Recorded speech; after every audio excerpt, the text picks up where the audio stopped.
Bonjour Monsieur le maire, Bonjour, bienvenue à Thonon-les-Bains. merci. Merci d'avoir accepté cette invitation pour nous parler de votre parcours qui, j'en suis sûre, va inspirer beaucoup de personnes. Pour commencer cette interview, est-ce que vous pourriez nous parler un petit peu d'où est-ce que vous venez, vos origines, vos racines? Alors, je suis natif de Thonon, j'y ai toujours vécu et travaillé, hormis le moment de mes études.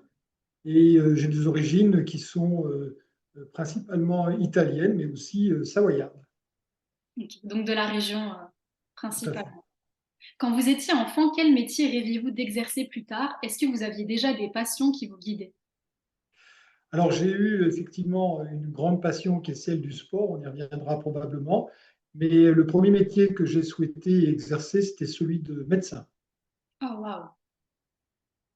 Pour quelle raison? Est-ce qu'il y avait quelque chose qui vous influençait sur ce métier de rêve?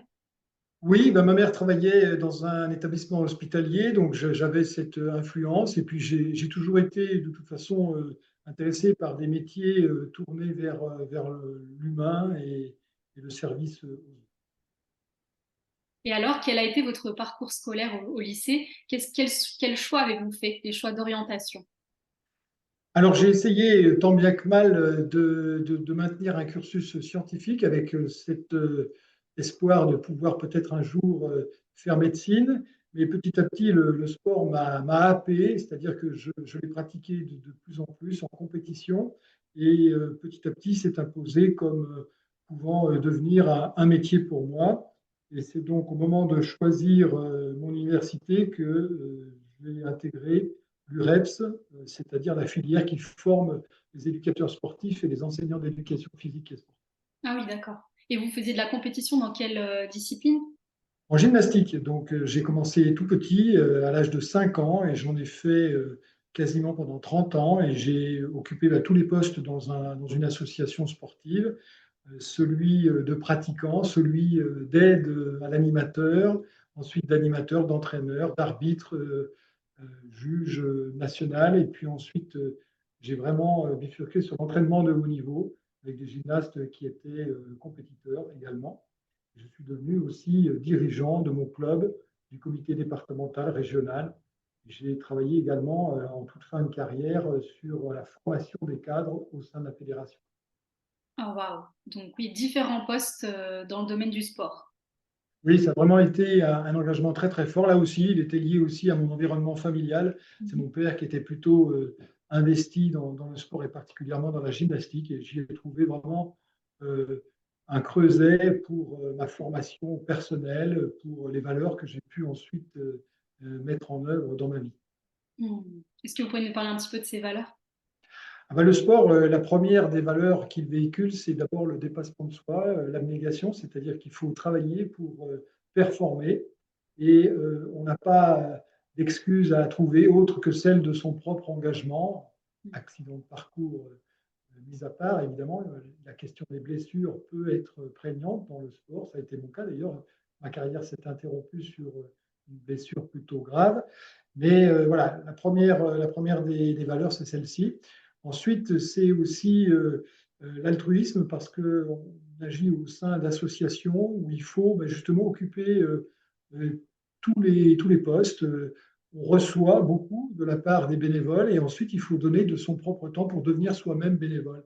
Et c'est ce qui a forgé aussi mon intérêt sur la chose publique et qui m'a tourné, comme je le disais, vers des métiers d'engagement au profit des autres. Mhm. Donc différents postes dans le domaine du sport. Et à quel moment est-ce que vous avez ressenti le besoin de vous réorienter? Est-ce qu'il y a eu un déclic ou un cheminement plus progressif?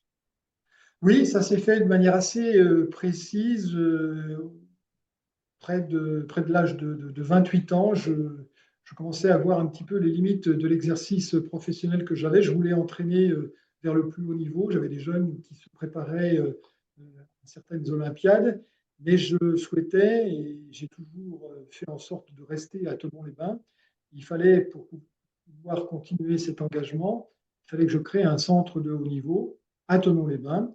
J'ai proposé un projet à la municipalité de l'époque, c'est dans les années 96, 97, 98, et je n'ai pas eu de retour positif. Et je me suis dit que, ça m'engageait à réfléchir sur la suite de ma carrière et peut-être euh, c'était une invitation à m'engager au sein de ma commune, ce qui était un peu le prolongement naturel de mon engagement au sein de l'association. Donc le déclic qui se fait à ce moment-là, le constat que je ne pourrais pas déployer, développer mon activité professionnelle au plus haut niveau à Thonon-les-Bains, faute de disposer d'un outil pour ce faire, et puis se dire, bah, finalement, je peux me réorienter et la chose publique m'intéresse. Et donc à ce moment-là, j'ai décidé de reprendre à zéro des études de droit. Wow, ok. Donc, c'était pas forcément pour faire avocat au départ, c'était vraiment le public qui Oui, vous... oui, c'était pas du tout avec l'idée de devenir avocat, c'était d'abord une formation de base très solide quand on veut s'engager dans la vie publique. Le droit, l'administration sont quand même assez présentes.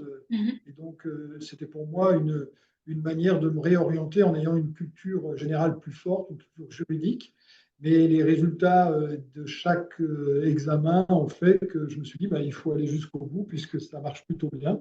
Et donc, j'ai présenté les épreuves d'admission au barreau, ce que j'ai réussi. Je suis devenu avocat en 2001. Waouh. Et comment est-ce que vous l'avez vécu le fait de reprendre des études après avoir travaillé? Ça représente en réalité un vrai défi. Oui, parce que je continuais à exercer pour pouvoir subvenir à mes besoins d'un point de vue économique. Donc déjà, c'était un engagement très très fort puisque j'ai dû renoncer à beaucoup de temps de loisirs, de temps de famille, faire moins de sport puisqu'il fallait que je me consacre à ces études qui étaient dans un domaine que je connaissais absolument pas. En revanche, la contrepartie, c'est que j'avais à cet âge de 28 ans et plus une certaine maturité, donc j'ai pu m'impliquer dans mes études de manière différente et de manière peut-être plus efficace que si j'avais eu 18 ou 20 ans. Euh, Ce que je retiens de cette époque, c'est assez intéressant et je l'ai toujours gardé à l'esprit quand je parle avec des politiques nationaux, c'est que ma reconversion a été vue d'abord comme une situation d'échec. Quand j'expliquais à des personnes que j'étais en train de refaire des études pour m'orienter vers le droit plutôt que le sport, je voyais dans le fond de leur regard une forme d'interrogation ou peut-être de compassion en disant bah, finalement c'est quelqu'un qui cherche, c'est quelqu'un qui est en situation d'échec professionnel. Et en même temps, j'avais toujours à l'idée la phrase de Jacques Chirac qui disait lors de sa première campagne, il faut donner à chacun une seconde chance. Et finalement, cette seconde chance, je l'ai prise, mais je ne dois pas grand-chose à quiconque puisque je n'ai pas eu un jour de congé, que j'ai dû continuer à financer moi-même mes études. Et je me dis que pour certains, ben, c'est peut-être un obstacle qui est insurmontable et qu'il faudrait travailler à faciliter ce genre de passerelle. Hmm. Finalement, en m'engageant dans le droit, j'ai libéré un poste au sein de l'éducation nationale ou d'une commune. Et c'était intéressant pour aussi faciliter ces évolutions du parcours professionnel. Bien sûr. Et comment est-ce que donc vos premiers pas dans ce nouveau métier, puisque même si vous visiez le domaine public, vous avez exercé le métier d'avocat, comment est-ce que vous l'avez exercé? Où est-ce que vous l'avez exercé? Alors, moi, j'ai été fidèle à mes choix d'origine, hein. J'ai voulu immédiatement l'exercer à Thonon. Hmm. J'avais pourtant la capacité d'exercer dans des villes plus importantes, notamment dans des spécialités qui m'intéressaient, mais je souhaitais vraiment rester vivre à Thonon. C'était aussi nécessaire par rapport à l'engagement public qui se dessinait à ce moment-là. Et donc, bah, j'ai frappé à la porte de plusieurs cabinets pour faire des stages, pour commencer. Et puis ensuite, assez naturellement, un des cabinets que j'avais découvert à l'occasion de stage m'a ouvert ses portes. J'ai exercé 5 ans comme collaborateur et au bout de 5 ans, j'ai été associé à l'avocat qui avait ce cabinet. Et donc, j'ai pu déployer évidemment mes compétences professionnelles au sein d'un cabinet généraliste, judiciaire essentiellement. Et ça a été une belle découverte parce que c'est aussi finalement, ça je ne pouvais pas l'imaginer au départ, mais c'est un métier qui me correspond bien. Hmm. Wow. Et vous disiez qu'il y avait des disciplines qui vous intéressaient. Quel type d'affaires ou de dossiers est-ce que vous traitiez au quotidien? Alors moi, par nature, j'aime tout ce qui est très technique. Donc j'ai beaucoup pratiqué le droit immobilier, le droit des assurances, mais mon associé était un éminent pénaliste, donc j'ai aussi exercé dans ce domaine. Ça, c'est un domaine qui est très intéressant, non pas parce qu'il est technique, mais parce qu'il est très humain. parce que malheureusement, dans les affaires pénales, on est au cœur des foyers, au cœur des familles. Voilà, la nature humaine est telle que le droit pénal révèle ce qu'il y a de meilleur et ce qu'il y a de pire dans la nature humaine. Comment est-ce que vous arrivez à justement vous distancier au niveau émotionnel quand on défend des cas assez critiques? Oui, alors effectivement, on peut avoir des cas extrêmement lourds à défendre. Alors d'abord, on a une clause de conscience qui nous permet de renoncer à une cause si vraiment on ne se sent pas à l'aise, quelle que Mhm. soit la raison, et sans le motiver. En revanche, moi, j'ai jamais eu vraiment de difficulté parce que je crois que le rôle de l'avocat est au cœur de la démocratie. Il n'y a pas de démocratie sans la possibilité pour un avocat de défendre une cause, quelle qu'elle soit. Il n'y a pas de cause indéfendable. Et symboliquement, on porte une robe, ce qui montre qu'il y a une distance entre l'être humain qui a sous cette robe et la fonction d'avocat qui nous dépasse. C'est bien, je parle bien d'une fonction. L'avocat, ce n'est pas une personne, c'est une fonction dans un système démocratique. Et je crois on perd l'essentiel si on ne permet pas aux avocats de défendre toutes les causes. Mhm. Oui. Et est-ce qu'il y a un dossier qui vous a particulièrement marqué, que ce soit humainement ou professionnellement? Oui, ben, il y en a beaucoup, mais si je devais en citer deux, ben, c'est mon premier dossier de cour d'assises. C'est très impressionnant parce qu'on sort des prétoires face à des professionnels et on a cette fois-ci l'art de la rhétorique qui joue à plein, c'est-à-dire qu'on est face à des jurés populaires et là, on a tous les moyens pour les convaincre, y compris non juridiques. Et je trouve que ça, c'est très, très intéressant et c'est très impressionnant parce que souvent, ben, les affaires sont de nature criminelle, évidemment, et sont très lourdes à porter. Puis le deuxième souvenir que j'ai, ben, il est très local. Notre cabinet est intervenu largement dans l'affaire de l'accident du car d'Allinges, Mézinges. Ce car est resté bloqué sur un passage à niveau et a été percuté par un train avec des morts, des blessés, parmi de très jeunes victimes. Et ça, humainement, ça a été extrêmement difficile. Ça avait mis en émoi toute la région et je me souviens particulièrement de ce dossier. Qui a Mhm. d'ailleurs permis au cabinet d'avocats que nous étions de faire évoluer la jurisprudence en faisant reconnaître notamment le préjudice d'angoisse, celui qu'on éprouve quand on ne connaît pas la situation exacte des enfants et qu'on est parent. Cette attente qui est insoutenable, eh bien, c'était reconnu pour la première fois à l'occasion de ce procès. Ok. Intéressant. Et donc maintenant, on va revenir un peu plus sur l'engagement public. Donc après, c'est pas en tant qu'avocat. Quand et comment avez-vous débuté réellement votre engagement public? Vous nous parliez un petit peu déjà de cette ambition quand vous avez fait ces études de droit, mais en termes d'engagement concret pour la ville ou pour le territoire, quand est-ce que ça a eu lieu? Alors en 1995, je décide de reprendre des études, donc quand même avec cette perspective de pouvoir m'engager en politique, avec un bagage juridique et technique plus conséquent. Mais la première échéance, c'est finalement en 2001, un renouvellement des élections municipales. Et donc 2 ans avant, je commence à m'intéresser à la situation de ma ville. Je prends des contacts pour savoir qui est susceptible de mener à bien un projet de candidature. Et c'est assez naturellement, ayant été voilà, reconnu comme volontaire, que j'ai intégré une liste. Et mon engagement a été assez fort dès la campagne. Il faut savoir aussi qu'une campagne, c'est un moment très particulier, aussi avec beaucoup d'humanité, beaucoup d'engagement. Ça m'a beaucoup plu. Et c'est souvent là qu'on reconnaît ceux qui souhaitent s'engager dans la vie publique et la vie politique en particulier, parce que ce sont des moments très intenses. Et je me suis retrouvé donc au sommet de la liste parce que je m'étais beaucoup engagé dans la campagne. J'ai donc été élu, même si on n'avait pas gagné l'élection, au sein du conseil municipal pour la première fois en 2001. Et j'ai exercé dans l'opposition pendant 3 mandats, c'est-à-dire 18 ans et quelques mois. Quel était votre rôle exact? Alors, quand on rentre dans un conseil municipal, il faut immédiatement se dire qu'on a tout à apprendre.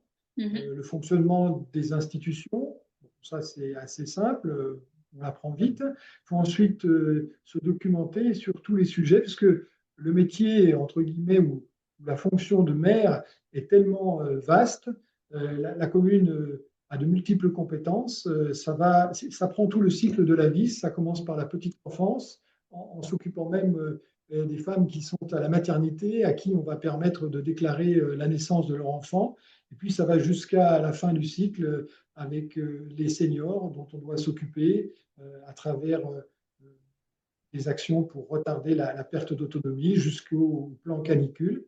Et on passe par l'éducation, on passe par le sport, la culture, l'économie, les loisirs. Voilà, donc c'est vraiment quelque chose de très très large et de passionnant pour quelqu'un qui a envie de s'intéresser à toutes sortes de sujets. Et vous, à titre personnel, quels étaient vos premiers combats, vos premières envies pour votre territoire à cette époque?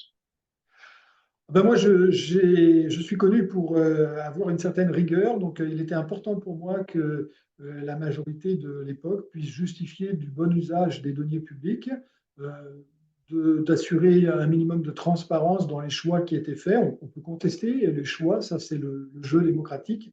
En revanche, celui qui agit doit rendre des comptes, et donc ça a été vraiment mon premier engagement, mon premier cheval de bataille. Et puis petit à petit, sur la base de mes propres affinités, mes compétences, je suis intervenu dans des domaines. Alors le sport, c'était assez facile. Je me Mhm. suis intéressé à la culture, à l'économie et les finances aussi. Ça, c'est un prérequis indispensable quand on veut briguer les fonctions publiques. Il faut savoir à peu près de quoi on parle quand on parle de finances. Et on constate tous les jours que beaucoup disent à peu près tout et n'importe quoi sur le sujet. Et comment est née ensuite l'idée de vous présenter à la mairie? Qu'est-ce qui a nourri cette envie? Quand je dis à la mairie, je parle en tant Donc, que maire. merde. Oui.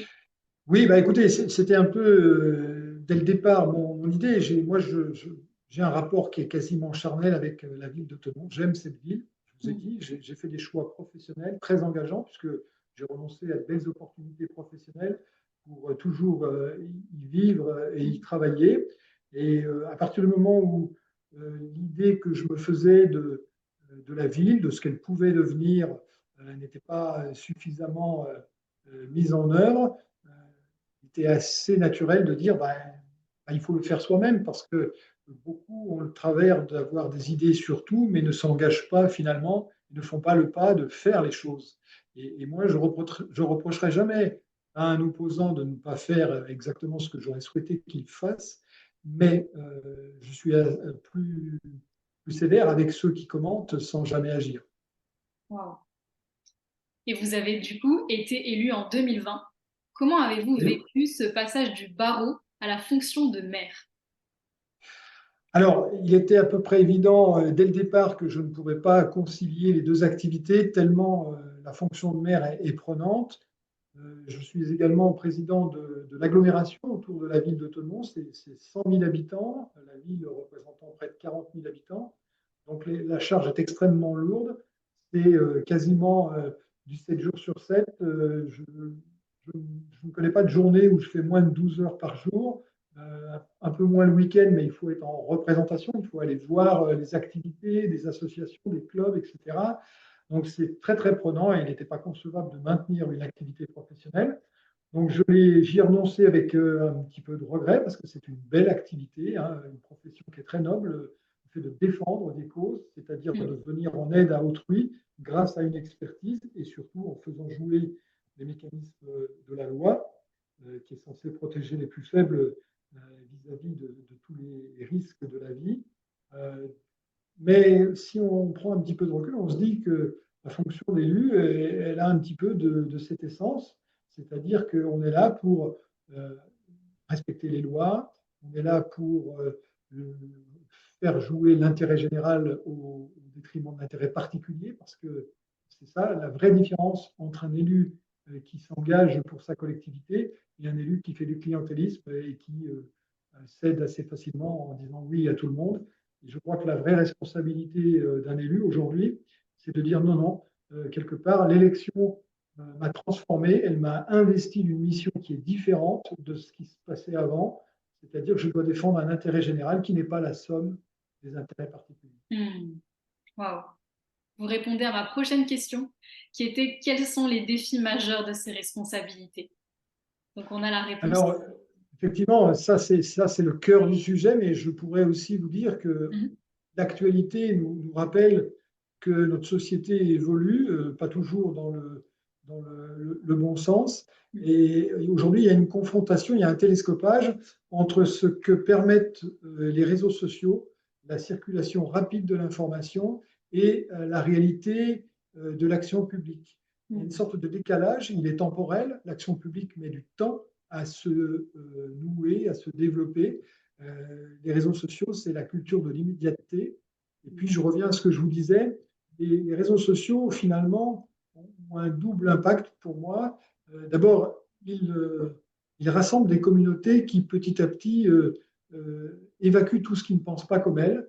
Et je pense que ça, c'est un vrai travers qu'il faut pouvoir contrer, parce que ça devrait être un lieu de débat, un lieu de démocratie, on va dire, participative ou populaire, comme on le fait dans les instances classiques d'un conseil municipal. On n'est pas d'accord, mais on se respecte et surtout, on avance des idées sur la base de dossiers qui sont maîtrisés, étayés. Et c'est ça le travail d'un élu. Aujourd'hui, c'est très difficile quand on voit l'acharnement dont certains élus peuvent être victimes. Moi, j'en suis pas là, même si je lis ici ou là beaucoup d'ignominie, voire de bêtises. Et le plus souvent, ce sont des bêtises parce que c'est la, c'est l'obscurantisme qui est le plus grand risque pour la démocratie. Ce n'est pas parce qu'on est plusieurs à penser la même chose qu'on a raison. Donc moi, je suis pour le dialogue argumenté. La raison doit l'emporter sur la passion. Mhm. Et justement, vous disiez donc dans ces rôles très exposés, comment est-ce que vous gérez l'image publique et la critique qui est parfois injuste ou les attentes parfois contradictoires? Alors moi, je la gère d'une façon très simple, c'est que j'ai toujours veillé pendant mes années d'élu d'opposition Mhm. à écrire, à expliciter ce qu'était ma vision de la ville. Et finalement, j'ai eu le privilège d'être élu en 2020 et je mets en œuvre la vision de ma ville. Donc, je dis ce que je fais ce que je dis, et ça, c'est la plus grande euh, des, des sécurités pour moi, c'est de dire, mais finalement, le débat démocratique, il a eu lieu pendant l'élection. Je n'ai pris personne en défaut ou par surprise. Mhm. Moi, j'ai une vision très claire de ce que peut devenir notre ville. Je veux la protéger, mais je veux aussi qu'elle se développe pour ne pas devenir un dortoir de Genève. Et toutes mes actions, elles sont convergentes vers cet objectif. Donc, si vous voulez, j'ai la faiblesse de penser que nous avons la cohérence pour nous, que nous avons été transparents en indiquant ce que nous allions faire. Nous le faisons. Certains ne sont pas d'accord avec nous, dont acte. La plupart ne sont pas en capacité d'argumenter, démontrer que nous nous trompons, parce qu'on sait aussi changer d'avis. J'ai envie de dire que si quelqu'un peut changer d'avis, c'est bien moi. Vous l'avez rappelé avec mon parcours professionnel, quand on est capable de se remettre en question à ce niveau-là, on est capable aussi de changer d'avis quand on démontre qu'on se trompe. Mais Mhm. encore une fois, c'est la raison, c'est la rationalité qui doivent l'emporter. Vous parliez de vision pour votre ville. Quelles sont les grandes priorités de votre mandat, les axes principaux sur lesquels vous souhaitez faire avancer la ville et l'agglomération, et même sur lesquels vous avez déjà fait avancer la ville et l'agglomération? Alors, le premier axe est très important, d'autant plus que naturellement, on pourrait ne pas le relier à moi, parce que je suis plutôt un homme de droite, c'est-à-dire que moi, ce qui compte, c'est la liberté, c'est la responsabilité. Mais les principales actions qu'on a mises en œuvre, et ce sera finalement ce qui restera de ce premier mandat, c'est toutes les actions de transition écologique. Elles sont énormes à l'échelle de l'agglomération, mais elles sont très prégnantes au niveau de Thonon. Je pense au niveau énergétique, on a mis en place plusieurs évolutions radicales. En ce moment, on met en place un réseau de chaleur biomasse, donc c'est une énergie renouvelable qui alimentera à terme près du quart de la population, avec à la clé des économies, évidemment, sur la facture, une amélioration des étiquettes énergétiques des logements pour les propriétaires, et puis surtout une amélioration de notre souveraineté énergétique, puisque c'est du bois qui est approvisionné dans un rayon de 100 km aux alentours de Thonon. On a un autre projet un peu du même acabit qui est la microcentrale hydroélectrique qui va utiliser la force motrice de la rivière la Drance, qui pourrait alimenter 1700 foyers, et ça représente 10% de la consommation électrique. Vous voyez, donc sur l'énergie, on a eu des actions fortes, on a multiplié le nombre de bornes de rechargement pour les véhicules électriques pour faciliter cette conversion. On a un contrat de performance énergétique qui nous permet de faire des économies. On a réussi à mettre en place une extraction nocturne. Ce n'était pas facile parce que souvent il y a des grosses résistances, mais on l'a fait au plus fort de la crise énergétique et les taux donnés ont compris que ça nous permettait de faire des économies substantielles, 1 million d'euros par an. Voilà, on a fait beaucoup d'actions sur l'énergie. On a permis à l'agglomération de mettre en place des contrats d'achat groupés d'énergie pour que chacun puisse avoir des gains sur ses factures. On a réinvesti plusieurs friches urbaines qui étaient quand même un peu les marques infamantes de la ville. Je pense à l'ancien casino, qui était une propriété de la ville, qui était en désuétude complète. Il va être réhabilité, inauguré d'ici quelques semaines. Je pense à la place Jules Mercier, qui était vraiment une friche en entrée de ville. On est aujourd'hui propriétaire, on va bientôt démolir les immeubles complètement délabrés qui l'occupent. On a également permis la reconversion d'un site ferroviaire, 6000 m², où on implantera le futur casino de jeu sur 2000 m², c'est-à-dire le tiers de la parcelle. Le reste va être renaturé. On va pouvoir piétoniser la place des Arts, qui était vraiment une place déqualifiée. Tous les bus attendaient là, moteur tournant. Donc on a la place Henri Bordeaux aussi, où on a réhabilité un ancien cinéma qui était à l'état de ruine. On a fait un certain nombre de choix très très forts. J'ai réussi à mobiliser les riverains du secteur de Rive pour accompagner un projet de permis de construire pour l'hôtel Belle-Rive. Aujourd'hui, il y a un contentieux, mais le permis a été accordé et surtout, il est soutenu par les riverains, ce qui est très important pour moi. Voilà, ça, c'était vraiment des marqueurs de la ville. Cette ville qu'on disait être la belle endormie, une ville où il ne se passait pas grand-chose. Et puis, il y a un dernier volet sur lequel je ne peux pas ne pas m'apesantir, c'est les animations et les événements de Thonon. Je crois personne ne pourra pas dire qu'il y a eu un avant et après 2020 grâce à ces grands événements qui ont totalisé sur l'année 2023-2024 près d'1 million de visiteurs. Je pense au marché de Noël, les féeriques, je pense à Tocan-Chablais, le festival de la gastronomie. J'ai travaillé aussi avec mon équipe pour les jeunes. On a mis en place le Festival international des sports extrêmes, des pratiques urbaines pour montrer aux jeunes qu'ils avaient toute leur place dans la ville. On a fait les jeux vidéo également. Voilà, de l'art urbain aussi pour leur permettre de s'exprimer. Donc on a vraiment eu une action peut-être plus ample sur les jeunes, sur l'animation de la ville et la résorption des friches, tout en préparant demain, c'est-à-dire en mettant en place les bases d'une transition écologique réussie. Donc, beaucoup d'axes de développement pour la Tout à ville, fait. pour l'agglomération, qu'on peut voir déjà d'ores et déjà. Donc, comme vous le disiez, vous êtes donc maire, mais également président de Thonon Agglomération, ce qui représente 140 000 habitants, si je ne me trompe pas. Un peu moins, on est à 100 000 habitants. 100 000 habitants.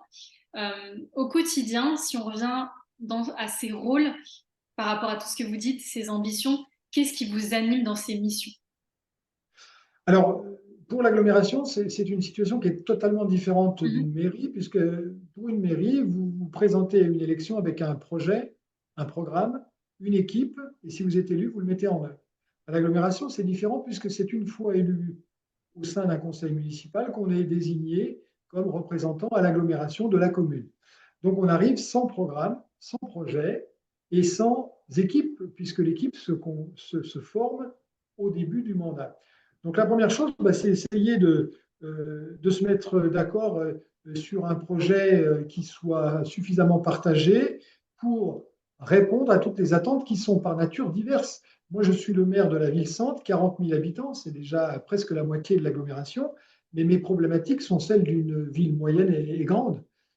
Quand vous avez la commune de Nernier, qui a quelques centaines d'habitants au bord du lac, elle n'a pas du tout les mêmes problématiques, et puis je pourrais évoquer toutes les communes parmi les 25 qui composent l'agglomération.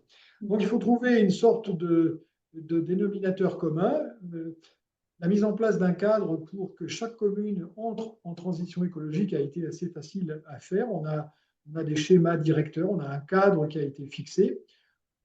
Il en est de même pour ce qui concerne l'aménagement du territoire. Vous savez qu'on va approuver bientôt un plan local d'urbanisme intercommunal qui intégrera les fonctions habitat et mobilité, donc qui va révolutionner la manière dont on aménage notre territoire, et j'espère pour le meilleur, parce que la force de notre territoire, je parle de l'agglomération, c'est un territoire extrêmement fort d'un point de vue démographique et économique, mais aussi qui bénéficie d'un environnement naturel très sensible, la montagne, le lac. Et donc, il faut trouver un juste équilibre pour continuer à se développer économiquement et ne pas devenir un dortoir de Genève ou de Lausanne, tout en préservant nos ressources et la qualité de vie au sein de notre territoire. Donc, notre travail consiste à tous les niveaux à mettre en œuvre des actions qui améliorent la vie de nos habitants, tout en envoyant des signaux forts d'attractivité vis-à-vis des investisseurs, des entreprises. Parce que si on y prend garde, on deviendra un dortoir pour Genève ou Lausanne. Bien sûr. Et comment vous gérez ce rôle, sachant qu'il y a déjà des maires dans les villes, en tant que président de l'agglomération, comment ça se goupille, si je puis dire? Alors, on a des compétences d'abord qui sont différentes de celles des communes, donc il n'y a pas de chevauchement. Les maires sont évidemment libres dans chacune des communes de mettre en œuvre les programmes qu'ils ont défendus lors des élections.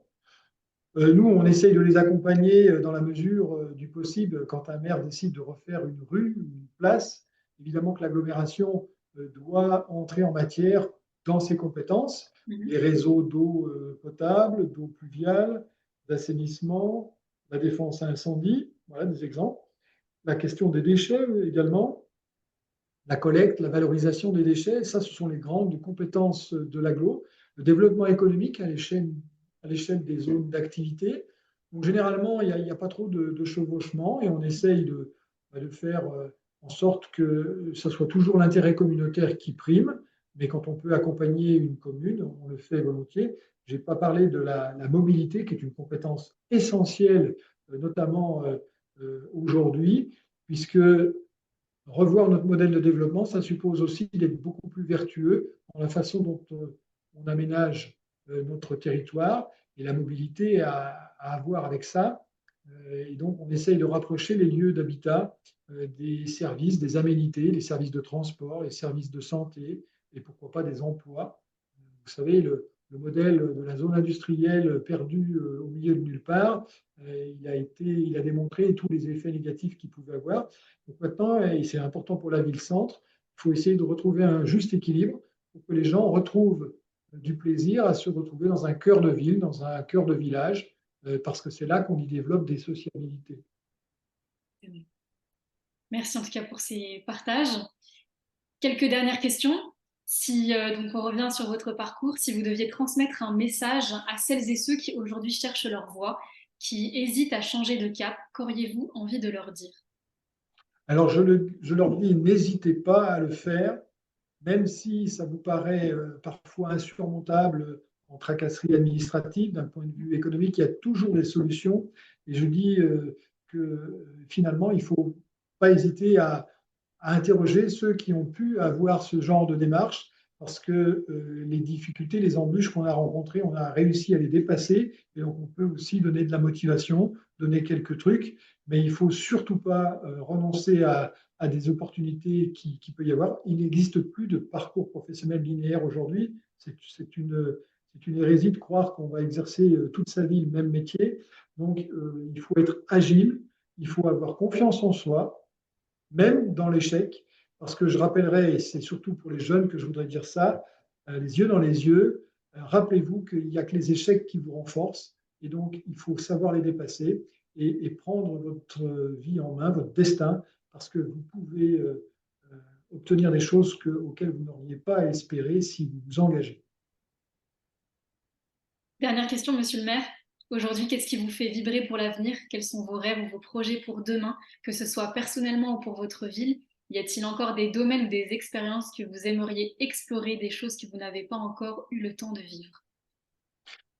Oui, bah, il y a plein de choses à faire. Moi, je suis passionné d'urbanisme et d'architecture, donc c'est quelque Mhm. chose que j'aurais aimé pouvoir développer plus, même y compris professionnellement. Lorsque je me suis présenté en 2014 et que j'ai échoué, je me suis posé la question de dire, bon, bah, est-ce que la vie publique est vraiment ma voie ou est-ce que je me reconvertis? J'avais été reçu pour intégrer l'école d'architecture de Lausanne, donc j'aurais pu faire une deuxième ou une troisième reconversion.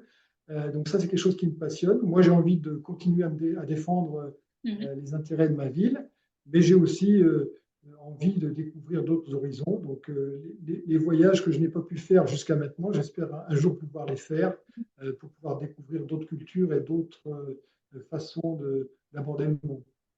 Je vous le souhaite en tout cas. Merci beaucoup, Monsieur Lebel. Merci. Merci à vous. Plaisir.